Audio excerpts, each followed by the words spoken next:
غریب لڑکا اور رئیس زادی کی محبت۔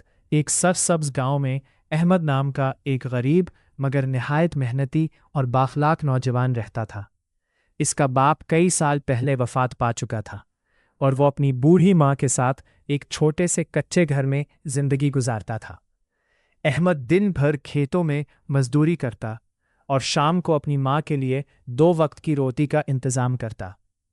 غربت نے اسے کبھی بے ایمان یا مایوس نہیں کیا، بلکہ اس کے چہرے پر ہمیشہ شکر گزاری اور امید کی جھلک رہتی تھی۔ اسی گاؤں کے سب سے بڑے زمیندار کی ایک بیٹی تھی جس کا نام زینب تھا۔ زینب نہ صرف بے حد خوبصورت تھی بلکہ نرم دل اور تعلیم یافتہ بھی تھی۔ دولت اور آسائش کے باوجود اس میں غرور نام کی کوئی چیز نہ تھی۔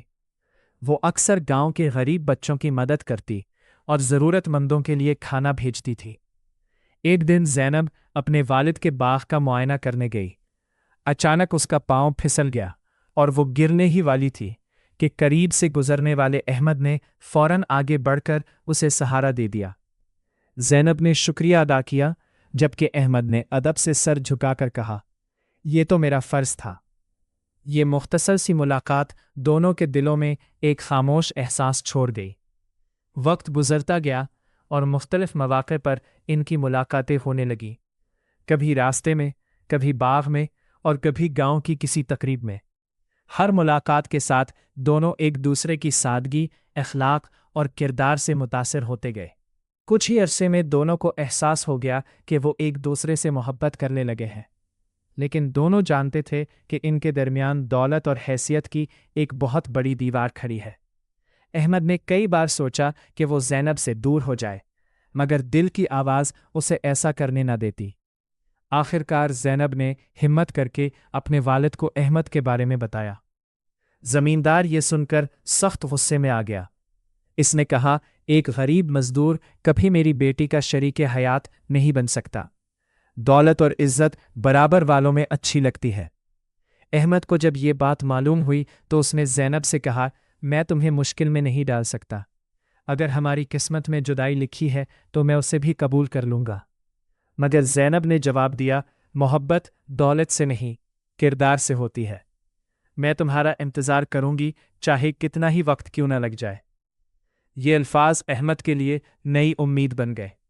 اس نے فیصلہ کیا کہ وہ اپنی محنت سے اپنی قسمت بدل کر دکھائے گا۔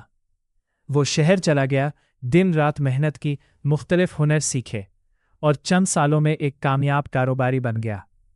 اس نے اپنی کمائی کا بڑا حصہ غریبوں کی مدد میں بھی خرچ کیا، کیونکہ وہ اپنی غربت کے دن کبھی نہیں بھولا تھا۔ کئی سال بعد احمد اپنے گاؤں واپس آیا۔ اب وہ صرف دولت مند ہی نہیں بلکہ ایک باعزت اور نیک دل انسان کے طور پر پہچانا جاتا تھا۔ اس کی کامیابی کی کہانیاں دور دور تک مشہور تھیں۔ جب زمیندار نے احمد کی محنت، دیانتداری اور کامیابی دیکھی تو اسے اپنی سوچ پر شرمندگی ہوئی۔ اسے احساس ہوا کہ انسان کی اصل پہچان اس کا کردار اور محنت ہوتی ہے، نہ کہ اس کی پیدائش یا دولت۔ آخرکار اس نے احمد کو اپنے گھر بلایا اور کہا، بیٹا، میں نے تمہیں صرف تمہاری غربت کی وجہ سے ٹھکرا دیا تھا، لیکن آج مجھے معلوم ہوا کہ اصل دولت انسان کا کردار ہوتا ہے۔ اگر تم اب بھی زینب سے شادی کرنا چاہتے ہو تو مجھے کوئی اعتراض نہیں۔ احمد نے مسکرا کر کہا، میں نے ہمیشہ عزت اور محبت کو دولت سے زیادہ اہم سمجھا ہے۔ چند ہی دنوں بعد پورے گاؤں میں احمد اور زینب کی شادی کی خوشیاں منائی گئی۔ غریب اور امیر سب ایک ہی دسترخوان پر بیٹھے۔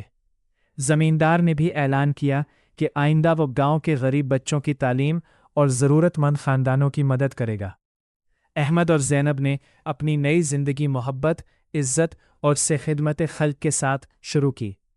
انہوں نے ثابت کر دیا کہ سچی محبت صرف خوبصورتی یا دولت کی محتاج نہیں ہوتی، بلکہ اعتماد، محنت، اخلاص اور اچھے کردار پر قائم رہتی ہے۔ سبق: سچی محبت دولت نہیں بلکہ کردار، صبر، محنت اور خلوص کو دیکھتی ہے۔ جو لوگ ہمت نہیں ہارتے، ایک دن کامیابی ضرور ان کے قدم چومتی ہے۔